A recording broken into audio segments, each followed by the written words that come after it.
You're replaceable. That's what my boss said to me, deadpan, flat, and with a smirk like he was doing me a favor by telling me to my face. He had no idea he'd just lit a fuse. I'd worked at that company for 7 years.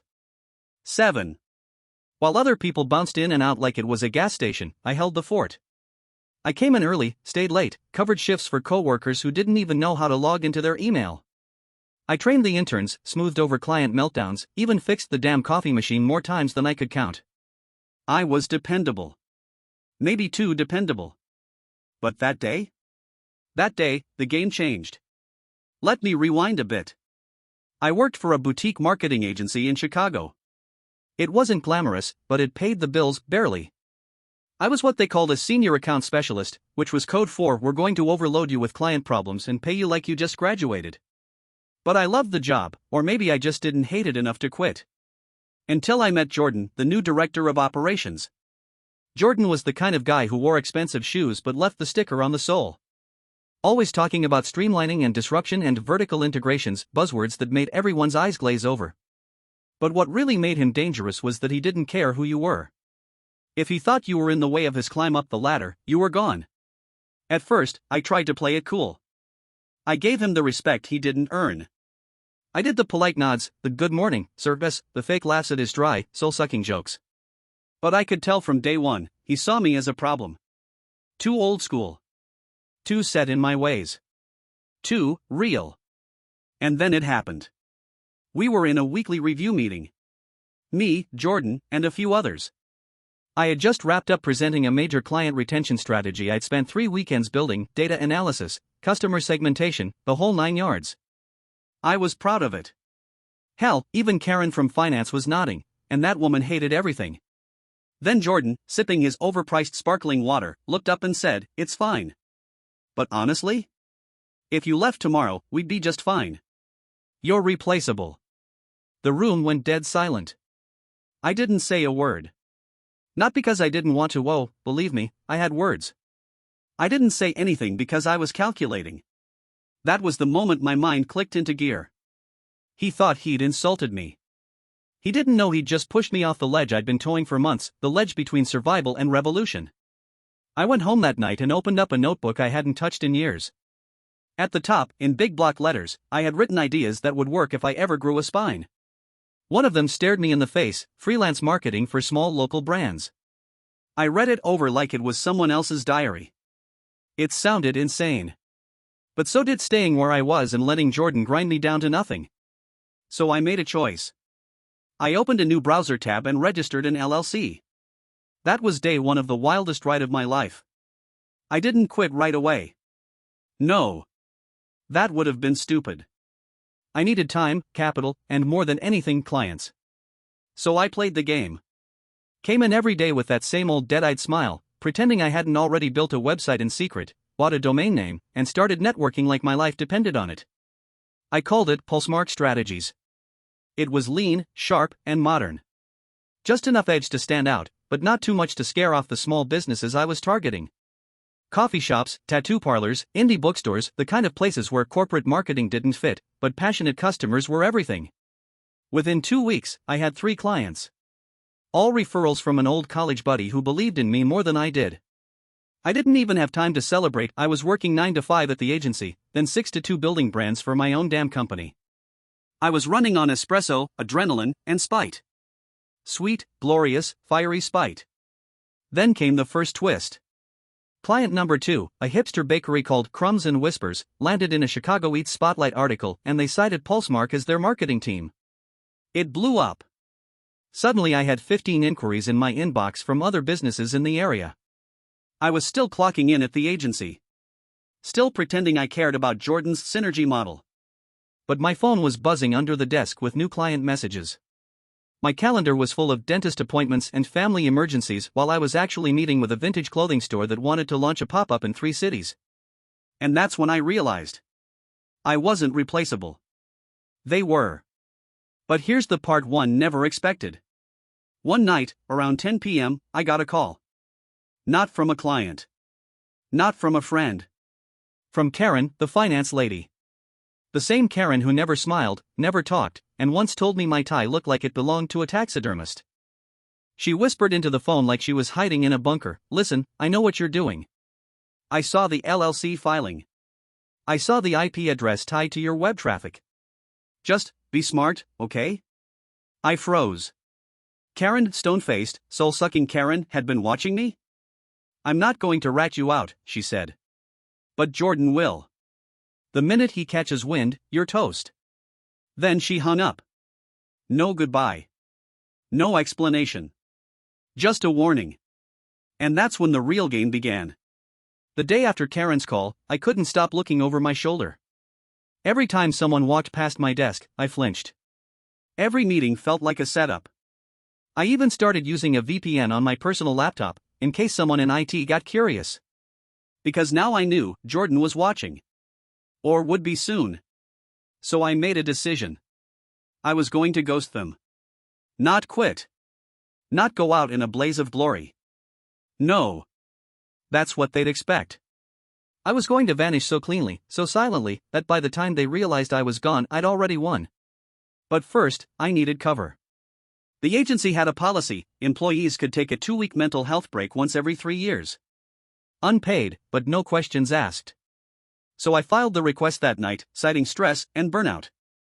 I even attached a fake therapist's note I doctored in Canva. Morally gray? Absolutely. But the way I saw it, they'd been stealing my peace for years. This was payback. Jordan approved it without even asking if I was okay. Typical. As soon as that time off kicked in, I went full tilt on Pulsemark. I wasn't sleeping. I wasn't eating right. But I didn't care. Every hour away from that hellhole was a gift. And it was paying off. By day 4 of my mental health break, I had 6 new clients. One of them, a boutique gym in Lincoln Park, brought me a contract worth more in 3 months than I'd made in an entire year under Jordan's thumb. Day 6? I signed with a local indie theater chain. Helped them sell out a retro horror film series. The owner sent me a handwritten thank you card and a bottle of whiskey. Day 9? I made the front page of a niche marketing blog after a campaign I designed for an eco-friendly soap brand went viral on TikTok. I was growing faster than I could manage. And that's when I did something bold. I hired someone. Her name was Jules, a former graphic designer who had gotten laid off during the pandemic. Sharp as hell, sarcastic, and totally unfazed by the chaos I threw at her. Our first Zoom call, she said, so you're either a genius or a man on the edge. Why not both? I grinned. She laughed. Fair. With Jules handling creative work, I could focus on strategy, client relationships, and most importantly, preparing for the exit. Because I wasn't going back to that agency. Not ever. But then, something weird happened. Karen emailed me. Subject line, he knows. Just that. No body text. No attachments. Nothing else. I stared at the screen for 5 straight minutes, my mouth dry. That night, I drove to the agency parking lot after dark and just sat there, watching the windows. Lights were still on. Someone was working late. Then I saw him, Jordan, pacing back and forth in the glass conference room with his phone pressed to his ear. He looked angry. Agitated. He slammed a folder down on the table. And then, through the glass, I saw it. My name. My name was on that folder. Panic set in. I drove home, locked the doors, and spent the rest of the night backing up files, switching emails, moving money into different accounts. I even called Jules and said, if anything happens to me, you take over the clients. Don't ask questions. She laughed, thinking I was joking. I wasn't. By the next morning, Jordan had sent me an email. Subject line, touch base? I didn't reply. 6 hours later, I got another one, we need to have a serious conversation. I replied with 2 words, I resign. And then I blocked his number. But the silence didn't last. 3 days later, I got served. Cease and desist. Jordan accused me of poaching clients. Breach of contract. Conflict of interest. He wanted to shut me down. Kill Pulsemark before it really took off. But here's the thing, I'd done my homework. I never signed a non-compete. Never used agency resources. Everything I built was mine, from scratch. My lawyer, a buddy from college who owed me a favor, laughed when he read the letter. Tell him to go eat his tie, he said. You're clean. But I wasn't just clean. I was ready to fight. So I fired back. We filed a countersuit. Defamation. Retaliation. Workplace harassment. I compiled every email, every Slack message, every document showing how I was passed over for promotions, how Jordan demeaned me, how I was left out of key meetings after refusing to kiss his ass. Karen even sent me anonymous screenshots from internal emails, proof that Jordan had been scheming to replace me for months. It was a goldmine. And then, the twist I never saw coming. Jordan got fired. Someone higher up, someone who didn't like the legal heat, decided he wasn't worth the liability. They cut him loose. And just like that, the man who told me I was replaceable? He was gone. But I wasn't. I was just getting started. 3 weeks after Jordan got fired, I got an email from a reporter. Subject line: The rise of Pulsemark, mind if I feature you? Turns out that viral soap brand campaign had caught the attention of a local business magazine. They wanted to do a spotlight story on fresh marketing minds disrupting the Chicago small biz scene. I read the email twice just to make sure it wasn't a prank. I said yes before the page fully loaded. The interview was a blur. I met the writer, Mallory, at a cozy little espresso bar that I had ironically done branding for. She came in sharp blazer, notebook, 2 phones. I expected stiff questions. What I got was this. So, what made you leave the corporate world and risk everything? I just stared for a beat. Then I grinned. Someone told me I was replaceable. She raised an eyebrow. And I decided to prove them wrong. The article dropped 2 weeks later. It was a full 2-page spread, printed and digital.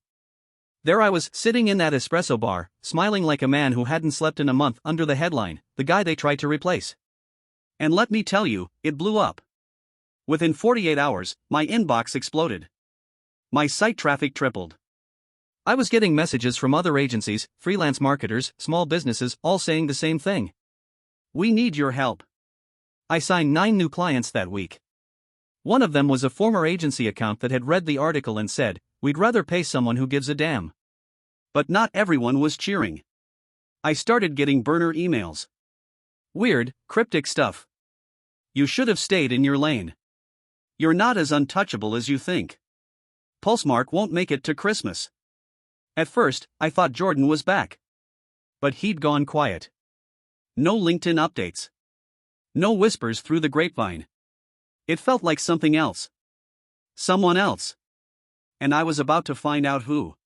One night, I was burning the midnight oil at my apartment, Thai food on the desk, Jules on Zoom, playlists blasting from my speakers, when there was a knock at my door.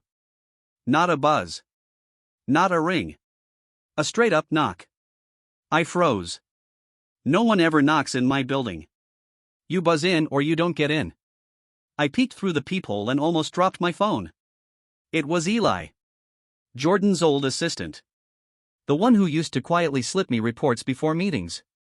The one who always looked exhausted, like he'd seen too much and couldn't unsee it. He was holding a manila envelope. I cracked the door open just enough to say, "Why the hell are you here?" He looked around like he was being followed.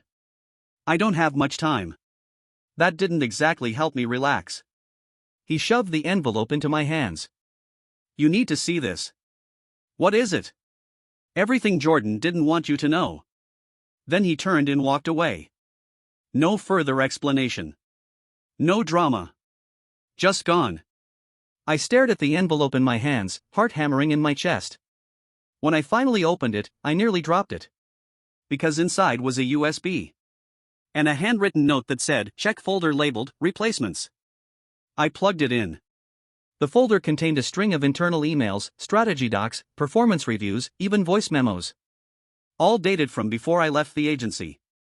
All talking about me. But it wasn't just about replacing me.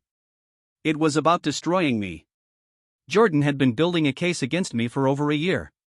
He had been documenting every late login, every personal call, every time I left early or stayed late but forgot to log hours. He was trying to create a paper trail to fire me for cause, with no severance, no references, nothing. Worse, he was feeding false data into my reports. Sabotaging numbers before client meetings. I wasn't just replaceable to him. I was a threat. And he wanted me crushed. But it backfired. And now? Now I had proof. The next morning, I emailed Mallory again. I think we have a follow-up story. She replied within 10 minutes, hell yes we do. The new article wasn't just about Pulsemark. It was about corporate toxicity, workplace revenge, and how one man turned sabotage into success. It went viral. Reddit picked it up. LinkedIn blew up with think pieces. I even got a DM from a former agency CEO saying, Jordan always was a snake. Proud of you, man. But the real twist? The agency went under. Turns out, without Jordan and without the clients who jumped ship to follow me, they couldn't stay afloat. Internal documents leaked. Investors pulled out. Staff walked. It folded within 2 months of my exit. Jordan's name? Blacklisted in half the city. But that's not where this ends. Because just when I thought it was over, I got an email. No name. No subject line. Just one sentence. You're playing a dangerous game. Attached? A screenshot of my apartment building security footage of me opening the door for Eli that night. Someone was watching. And the game was far from over. I didn't sleep that night. Not after the email with the security footage. I sat in my living room, lights off, watching my front door like it was going to explode. Every creak of the floorboards made my stomach twist. Every car that passed outside made me flinch. This wasn't about business anymore. Someone was coming for me. By morning, I was a wreck. Bloodshot eyes. Coffee shaking in my hands. Jules called during our morning meeting and instantly noticed something was wrong. You look like you saw a ghost. More like got an email from one, I muttered. She raised an eyebrow. Want to talk about it? I hesitated, and I shouldn't have. But something in me said don't involve her yet. Not until I knew who was behind this. Because the truth? It could have been anyone. That week, Pulsemark got hit. First, 2 clients dropped out. No warning, no explanation, just gone. One of them, a podcast network I'd helped grow from 3 shows to 20, ghosted me entirely. Second, someone flagged our payment processor. Said we were committing fraud. Then, we lost access to our Google business profile. Poof. Reviews gone. Search traffic tanked. It was like someone had a checklist. Bleed them slow. Cut them deep. And then, the worst blow, Jules quit. She didn't call. Didn't send an email. Just a Slack message, 6:42 p.m. Hey. I'm out. Sorry. Can't risk it. That was it. I called her. Straight to voicemail. Texted. Left on read. It didn't make sense. She was loyal. Sharp. She believed in Pulsemark.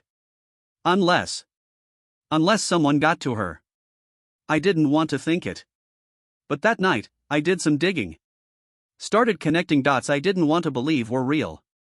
Jules had worked at another agency before this, one that had merged with ours before I left. Guess who was a silent investor in that merger? Jordan. And not just him. A whole network of executive sharks who moved from company to company, buying into agencies, stripping them down, and flipping them for cash. Pulsemark had pissed them off. Because I didn't just walk away, I stole the oxygen. The clients. The attention. The future. And now, they were suffocating me back. I drove across town the next day, not to fight, not to scream, but to find Jules. I knew her routine. Knew the little indie coffee place she loved. The one with the mismatched mugs and the barista who drew cats in the foam. And sure enough, she was there. But when she saw me, she froze. I walked up, calm as I could manage, and said, "We need to talk." She didn't move. Just stared at me like I was a ghost. "I didn't want to ghost you," she whispered finally. They came to my apartment. I sat down, heart thudding like a war drum. "Who?" She looked around, then leaned in. 2 guys. Black suits. Said they were from a compliance board linked to the agency. Showed me documents. Photos. They knew things about me, about my mom, for God's sake. My jaw clenched.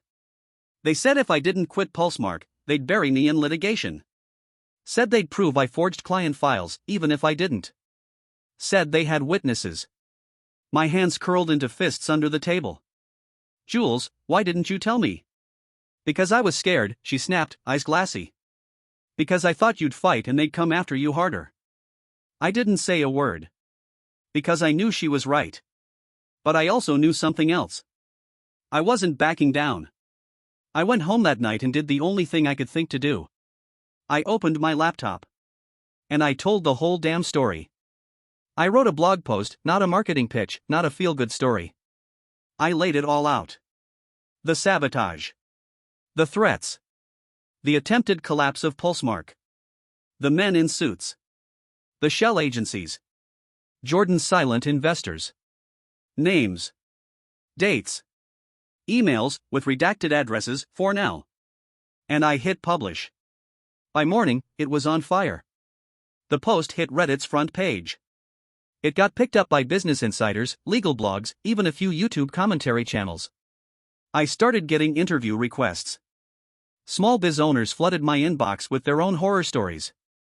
But most importantly, other victims came forward. Designers. Coders. Brand managers. Agency staffers. All with similar stories. Silenced. Intimidated. Replaced. And now, they were angry too. And that's when the final twist dropped. Because one of those victims was Jordan's ex-girlfriend. She emailed me from a burner account, said she had recordings. Phone calls. Conversations heated during their breakup, where he bragged about crushing that little upstart punk with the LLC. And she was willing to share them. So I called Mallory. Part 3, she asked. No, I said. Final act. The recording was grainy, like it had been made in a rush, phone propped on a nightstand while Jordan ranted in the background. You think I care about that loser? He's a nobody. A glorified desk jockey with a blog. I made a call, and now he's radioactive. Nobody will touch him when I'm done. The smugness in his voice, it made my skin crawl. But also? It was a gift. Proof. The kind of thing that made lawyers salivate and journalists foam at the mouth. I emailed it to Mallory with one line. Let's end this. The story dropped on a Monday morning. Front page expose, the marketing mafia, how corporate sabotage tried to crush a startup and lost. It wasn't just about Pulsemark anymore. Mallory had gone full investigator mode. The article named names, connected dots, exposed LLCs, mergers, and a chain of intimidation tactics used to eliminate competition across multiple states. There were screenshots, affidavits, recordings, even Jules agreed to go on the record. The piece was airtight. And when it hit, it exploded. Twitter, or X, whatever you call it now, went nuclear. LinkedIn was a war zone. Small business owners, freelancers, former employees, everyone had a story, and now they had a rallying cry. Hashtag Pulsemark Resist started trending. Within 48 hours, 3 investors in Jordan's network pulled out of other agency deals. The state's attorney general announced an investigation. And a class action lawsuit began forming, led by people I had never met, but who all shared the same scars. And Jordan? He vanished. His socials went dark. His house went up for sale. Nobody at his old agency had seen or heard from him. It was like he knew the reckoning had arrived. But here's the thing they don't tell you about winning. It's not clean. It doesn't come with a trophy or a parade. It comes with silence. With exhaustion. With nights where you still look over your shoulder, even though the threat's gone. It comes with people like Jules sitting across from you at a diner at 2 a.m., saying, "So what now?" And you shrug because you honestly don't know. Pulsemark survived. Barely. But it grew, too, in ways I didn't expect. Not just more clients. Not just higher fees. It grew in respect. I started getting invites to speak at conferences. Panels. Podcasts. Suddenly I wasn't the guy who got pushed out of a job, I was the guy who fought back and built something better. I hired 3 new people. Built a remote team. Even started mentoring other freelancers who'd been burned. And Jules? She came back, not as an assistant, but as a partner. We rebuilt everything. Stronger. Safer. Smarter. And yeah, sometimes we still get weird emails. Sometimes we still hear whispers about lawsuits that never make it to court. But we're not scared anymore. We're ready. A few months later, I got a call. Blocked number. I almost ignored it until a voice I hadn't heard in almost a year rasped through the speaker. Thought you should know, they're coming for someone else now. It was Jordan. He sounded different. Worn down. Defeated. Like a man who'd burned too many bridges and was finally choking on the smoke. I was wrong about you, he said quietly. You think? He sighed. You're not replaceable. You're AF ****ing bomb. I hung up. And that was the last I ever heard from him. Today, Pulsemark isn't just a business. It's a symbol. For everyone who's ever been told they're expendable. For everyone who was chewed up by the system and came back sharper. For everyone who heard you're replaceable and turned it into their origin story. Because you know what? I was replaceable in their world. But the second I walked out of it, I became irreplaceable.